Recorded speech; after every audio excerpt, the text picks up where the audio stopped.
Welcome back to the channel, everybody. I'd like to chat with you today about this thing right here, okay? So this is a nodule that I got from my buddy Brandon. Brandon got it from an estate sale, and who knows where they got it. I can, however, tell you that this is not a Washington rock. I can tell you where it's not from the Pacific Northwest. Well, I had it in my mind that I was going to cut and polish this thing, and I went through all the steps. You know, got the Slabosaurus out, got this thing mounted up, started cutting it in the slab saw. That went smooth, and it came out, and I thought it looked really good, and it does. It looks like a pretty cool nodule. Decided to polish it up once I got all that oil off, and took it over to the arbor, and I'm, the Lortone arbor, and I'm polishing this thing up, and I'm having a heck of a time polishing it up, all right? It's just not taking the polish the way I'm used to. With all the other things that I've polished, this is just not going well, and I keep going up a step, having to backtrack down a step, so 80, 220, 220 again, 400, 220 again, go back up to 400. I think I'm good. I go up to, the whole thing. Start chasing your tail with it.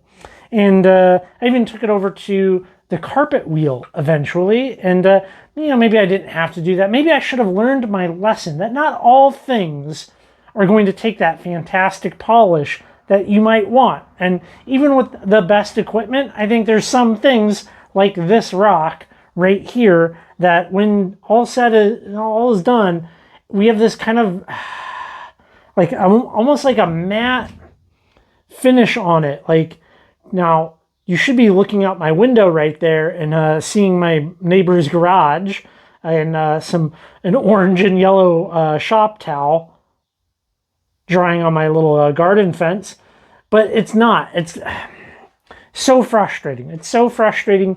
And when you look at things like YouTube, wherever, you only see the wins. Now, I'm guilty too of only showing the wins.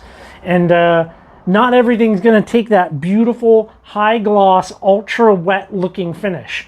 At least not with my equipment. Now, when we look at this, you can kind of see that we have a better polish out on the edge than we do in that center. And we have a lot of quartz in here.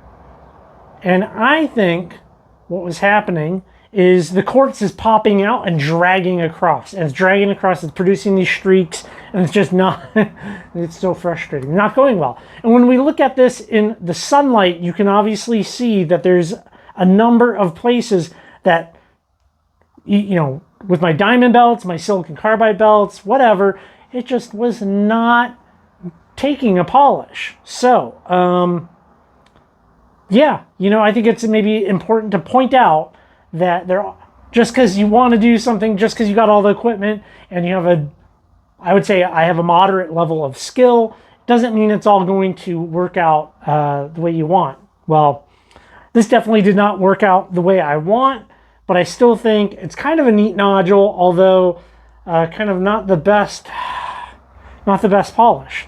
I do think maybe a vibratory would have done a better job with this, because when you're vibratory polishing, you're not dragging, you're not doing that like rotational drag over the surface. So maybe that would have been a better tool for this. I don't have one, so I'm not going to know. But yeah, let me know your thoughts on this.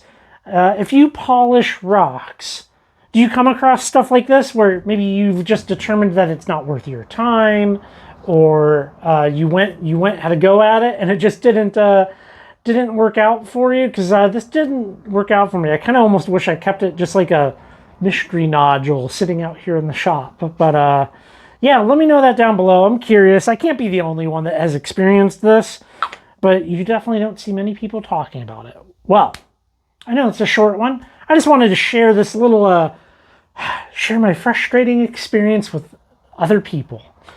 Well, thanks for coming by, everybody. I appreciate you, and let me know your thoughts down below.